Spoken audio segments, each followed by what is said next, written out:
We begin with some news just in from Niger, where unidentified gunmen have opened fire on a prison in the capital, Niamey. According to Nigerian officials, at least 2 guards have been killed in the incident. One report says that a group of masked gunmen opened fire at the entrance to the prison and fought their way inside the complex. Roads leading to the prison have since been closed. The attack comes a week after militants linked to Al-Qaeda launched deadly attacks on a military base and a French-operated uranium mine in the country. 35 people, including the attackers, were killed in that assault. Now, Japan has pledged $32 billion for African development over the next 5 years. This will be achieved through public and private support to help growth on the continent and as well as that encourage Japanese investment. Various African leaders are in Yokohama for a 3-day Africa-Japan Development Conference. Alan Kiprop now reports. Japan is hosting the 5th Tokyo International Conference on African Development, which was launched in 1993 to help fight poverty and achieve sustainable development in Africa. What Africa needs now is private sector investment. PPP, or public-private partnership, leverages that investment. If we recognize this as a new reality, then it will be necessary to revolutionize the way of providing assistance to Africa. Abe has pledged to aid Africa's growth through public and private means in the next 5 years to the amount of $32 billion, including about $14 billion in official development assistance. From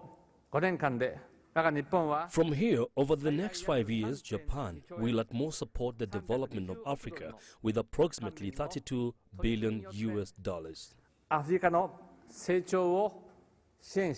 Ethiopian Prime Minister Haile Mariam Desalegn told delegates that Africa is ripe for investment. And the most recent forecasts point that Africa's economic trajectory is indeed promising, again highlighting the real possibility that Africa could be the next global growth pole. UN Secretary General Ban Ki-moon, however, addressed the delegates in a cautionary tone. Many African governments understand the value of investing in people, but millions of Africans still lack jobs, health care, and food. Too many suffer in conflicts. To find lasting solutions, we must address the links between peace, security, and development. The aim of the 3-day conference in Yokohama is to encourage economic cooperation between Asia and Africa. Alan Kiprop for CCTV. Kenya has marked 50 years since it achieved internal self-rule from its British colonial masters. Like his late father, Jomo Kenyatta, who led Kenya's independence celebrations 50 years ago, newly elected President Uhuru Kenyatta was at the Nyayo National Stadium in the capital, Nairobi, to lead the Golden Jubilee celebrations. But as CCTV's Jane Keir reports, the celebrations come at a time when the country is trying to repair a tainted international image and reclaim its position as a regional superpower. God bless Kenya. Celebrating Kenya's Jubilee. 50 years of internal self-rule that preceded full independence from British colonialists. Karibu, Mheshimiwa Rais. The main event led by Kenya's 4th President Uhuru Kenyatta, whose father was the country's 1st president and a key player in the freedom struggle, may not have been as colorful, but its significance was not lost altogether. Despite having challenges, Kenya has certainly come a long way to become an economic giant in the region and a beacon of stability in a conflict-ridden continent. The conduct of the general election 2 months ago and a revamped constitution, some of the latest and landmark achievements. In spite of this progress, much remains to be done. As we celebrate the past 50 years, we must now cast our sights over the next 50 years. Indeed, the 50th independence anniversary marks a milestone for Kenya, but it also comes at a time when the country is on the international spotlight for all the wrong reasons. The president and his deputy William Ruto have international criminal court cases hanging over their heads owing to their alleged role in the 2007 disputed general election. The cases have seen the country almost sidelined by Western countries to the chagrin of African countries which have declared their support for Kenya.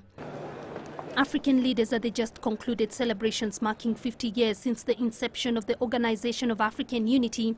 Today, the African Union backed calls for the cases against the Kenyan president and his deputy to be dropped and referred back home, accusing the ICC of engaging in a witch hunt against African leaders. How the president and his deputy maneuver their way out of this situation, manage to deflate attention from the cases facing them and steer the country into the future may influence the Western world's perception of Kenya. I would like to affirm Kenya's commitment to regional, continental, and international cooperation.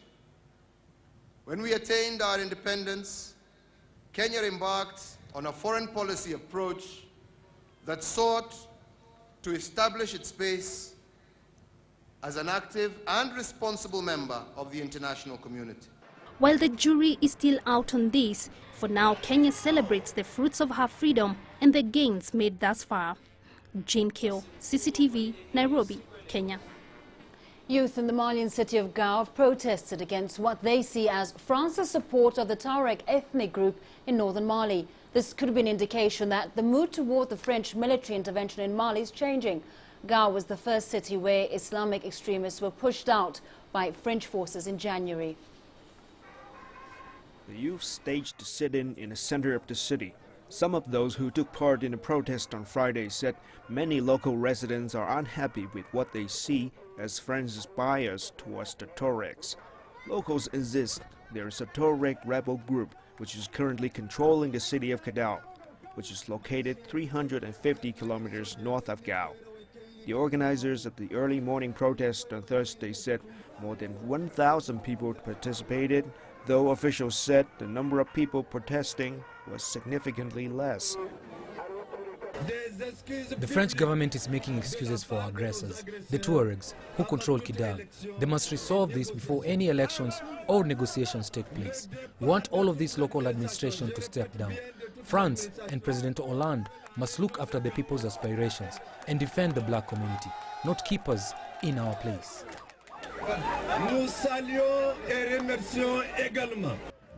Last year, Islamist insurgents demanded independence and swept across northern Mali, seizing towns and villages and briefly proclaiming the birth of a new nation. French troops were welcomed in Gao when they liberated the city on January 26. These scenes of exuberance were repeated throughout the northern towns and were subsequently freed. But there was one major exception, Kidal. The northernmost provincial capital has long been a Tuareg stronghold. When French special forces entered the city, they were not accompanied by the Malian military. Nearly 5 months later, Malian soldiers are yet to set foot in Kidal. Those gathered in the square also took issue with the Tuareg soldiers, who are part of a Tuareg battalion in the army now patrolling Gao. Liao Liang, CCTV. It's time now for a short break, but when AfricaLive returns. We focus on the position of ECOWAS on the simmering tensions in Guinea.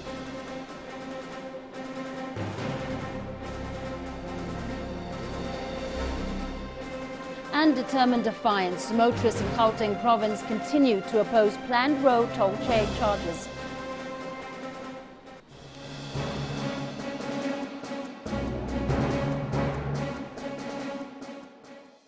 We follow the latest trends in global politics, economics, culture and sport, and how Africa fits into the global picture. You decide what's important. We need to trade justice. Africa's future will be determined by Africa. For women's equal opportunity, for a better life. We have to change something, and it's not the outsiders. Talk Africa, a new voice for the world.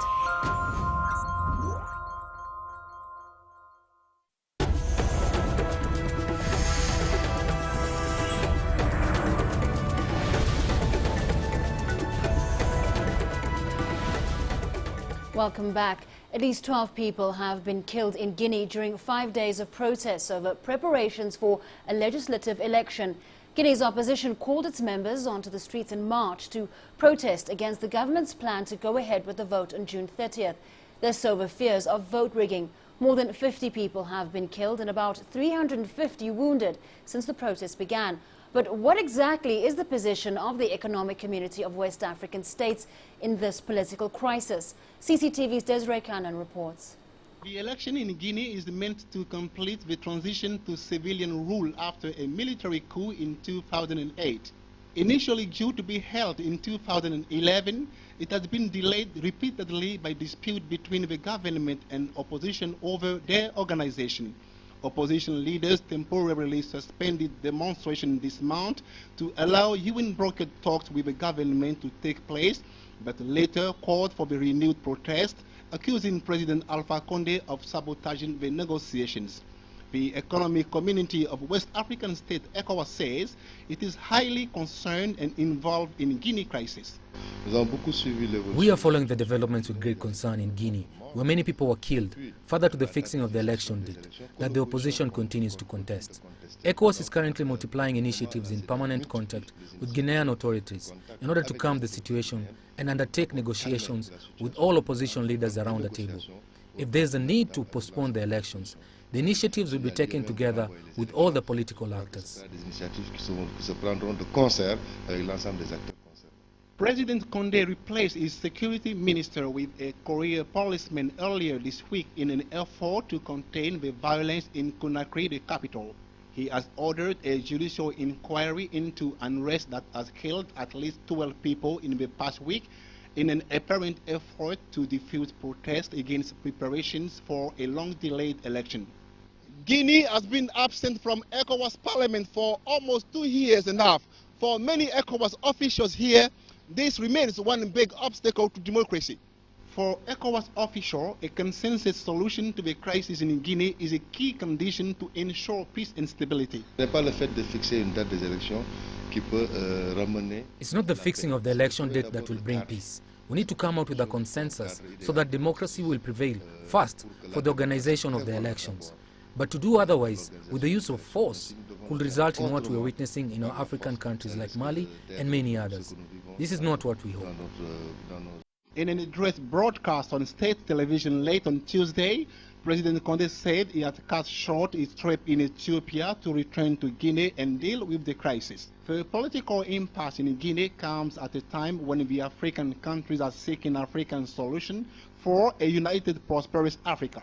Desiree Cannon, CCTV, Dakar, Senegal. Motorists in South Africa's Gauteng province are continuing their month-long protests against government's plans to make them pay to use major national roads. Members of the country's biggest trade union federation, COSATU, embarked on a go-slow along some of the freeways around Johannesburg to express their defiance. Gauteng motorists and commuters have been making a huge noise for several months now over the South African Road Agency's decision to implement a new toll road system on major freeways around Johannesburg and Pretoria. These motorists, travelling in convoy at a snail's pace, protested peacefully for over 5 hours. A heavy police presence ensured that they did not stop their vehicles on the freeways to disrupt traffic. They claim that it's unconstitutional for the government to privatise national roads. We are saying that a commodification of public goods must come to an end. People who want to explore profits, not at the expense of our people. This system is going to have a triple effect. The issue of the unemployment is going to increase. The level of poverty is going to increase. Inequalities are going to increase, because in this system it simply means those that could not be able to afford will no longer be in a position and be able to use these public roads. An organisation called the Opposition to Urban E-Tolling Alliance says it will write to South African President Jacob Zuma, urging him not to sign the e-tolling system into law. We are dead set against e-tolling, simple reason. We cannot afford to pay the roads. We are already paying tax on the levy for petrol. We are paying for our registrations every year. Why pay more? If we pay again, it means petrol is going to go up, and the elite, the people with the means of production, are going to put those costs to the retail services, to the poor people, meaning everything is going to go up, including food. So it will affect those poor families those people who stay in squatter camps. So basically everyone. It's not about the middle class, it's not about the people who are using cars only, but it's a society in general. That's why we're up against this particular implementation of tolling. As the people of this province, we cannot afford to pay any amount. Our roads must be free. South Africa's transport officials say the revenue from the e-tolling system will be used to upgrade national roads in the Gauteng province. And the system could be implemented within the next 2 months. But many South Africans across the political spectrum say they will never support the government's e-tolling system, which they say is likely to have a devastating effect on the poorest of the poor. And in their book is nothing but highway robbery. Renette Alcam, CCTV, Pretoria. Orascom Telecom, an Egyptian-based company with around 510 million subscribers across a number of countries, is at risk of losing its license in Zimbabwe unless it abides by state regulations on ownership. It owns 60% of Telecel, the second largest of 3 mobile operators in the southern African country. Yasser Hakim reports. It has been an ongoing tug-of-war between Orascom Telecom, the owner of Mobinil, the largest Egyptian mobile operator, and Zimbabwe's government for a few years now, but Zimbabwe has thrown in a final warning to Orascom as the license renewal deadline for its division in Zimbabwe looms in. The law passed in 2007 requires a minimum 51% of any foreign business to be transferred to locals. This discourages foreign investment, but Orascom, which owns 60% of Telecel, had to abide by it. They were granted 2 years extension to implement the law, but has failed because their price was not met. For Zimbabwe, this law promotes local businessmen and is popular with the people. Now the Egyptian-based company has to sell 11% of its shares to locals, then pay $137 million plus an annual 2.5% of its gross turnover to keep the license for 20 years, something the company seems reluctant to do. Orascom wants to leave the country for 2 reasons. First, for the political environment, they see not safe to continue. Second, the market is too small.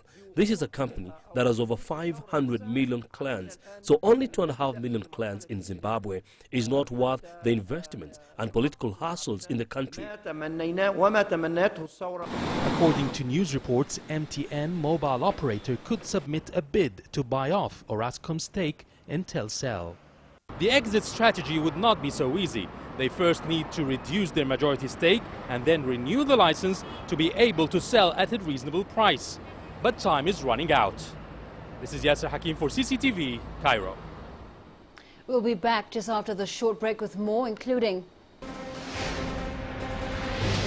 The untouchable African legend shit. I spit flames like a dragon in the opposite of heaven get.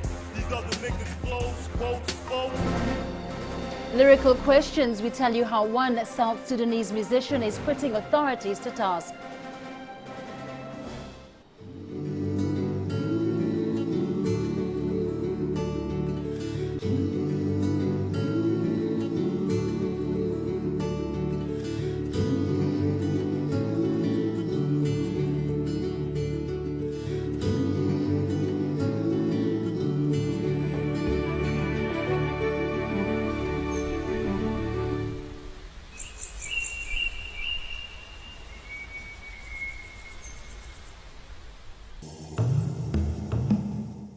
With the advent of science and telescopes, humans have looked deeper and deeper into the sky, gradually explaining more and more of the universe. Mauritian radio astronomer Nadim Uzair is part of the construction of the most powerful radio telescope in the world. With its headquarters in Cape Town and radio dishes in the remote Karoo Desert, the square-kilometre array will provide data to answer humankind's most fundamental questions about the universe. Where did it come from, and of what is it made?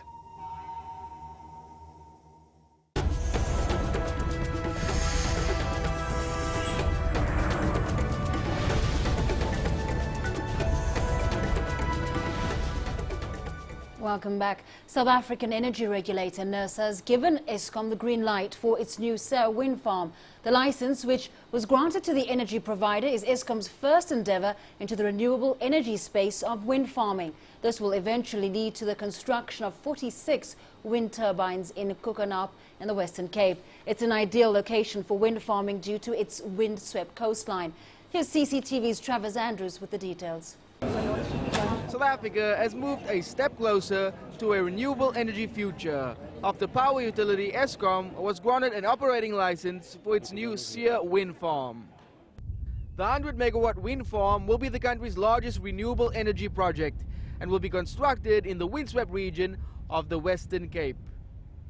Like Seya, this demonstration project in Darling has given insight into the capacity of wind-generated energy, and proponents of this renewable energy source has welcomed NERSA's decision and its potential benefits. Of course, the wind is not always blowing, but whenever it's blowing, it's free of charge fuel compared to any coal-fired power station. And the fuel will always stay zero, and that's the benefit, that the electricity cost will not increase like it does now with oil, gas and coal. In the Western Cape, 4 wind farms are under construction, and this bears testament to the correct weather conditions with which renewable energy sources like wind farms are said to flourish. But as a counterpoint to that argument, advocates of nuclear-powered energy for grid usage believe that the cost implications for certain wind energy applications makes it unsustainable and impractical. Different energy sources have got different applications. It's horses for courses. So solar and wind, which is so-called renewable energy, are wonderful for a whole range of applications. Solar water heating is wonderful. If you look at the Karoo, you'll see these little wind turbines running pumps all over the Karoo doing a great job. But for bulk electricity, for grid electricity, both are useless. They're very, very expensive. They give very unreliable electricity, and they don't bring any environmental benefits whatsoever, and they're extremely expensive. With South Africa fast approaching the winter season and rolling blackouts a common occurrence across the country, consumers may be relieved of some pressure due to the reported grid assistance the new wind farms may bring. There's going to be, as we know, more demanding times in the day for power usage. So definitely we need the wind energy for sustaining that, helping that, stabilizing the grid exactly. So definitely there will be a use for wind turbines and a lot of farms as well.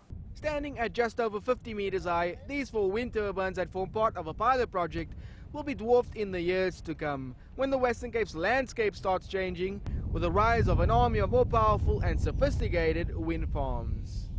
In just over a year, Eskom's new Seya wind farm will come online, and just like this demonstration wind farm here in Darling, contribute directly into the national grid.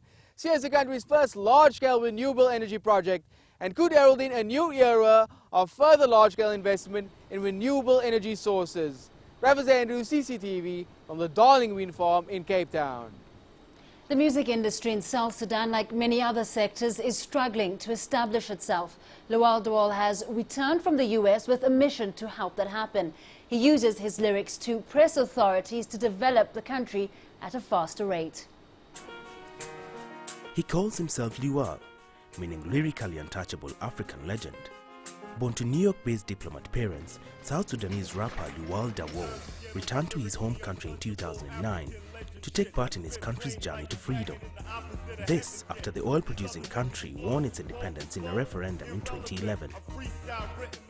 Lual was part of an exodus of hundreds of thousands of South Sudanese who left the lives they built in the diaspora to return to their native home country and play part in its construction. Children's bellies still big from starvation, flies stuck on their faces. But the hope and excitement Lual and many other South Sudanese felt when they first arrived has not been easy to maintain. And the reality of just how far the country needs to go is what feeds Lual's powerful lyrics. I mean, there's no infrastructure, there's no electricity, there's no water, there's no schools, there's no proper health care. You know, it's the backbone of every nation, but they're not present right now here in South Sudan, and that's what everyone is complaining about. You know, the security is not even very tight. People are dying every day. People are getting killed. And the people who are doing the killings, they're never caught, they're never arrested, you know, things like that.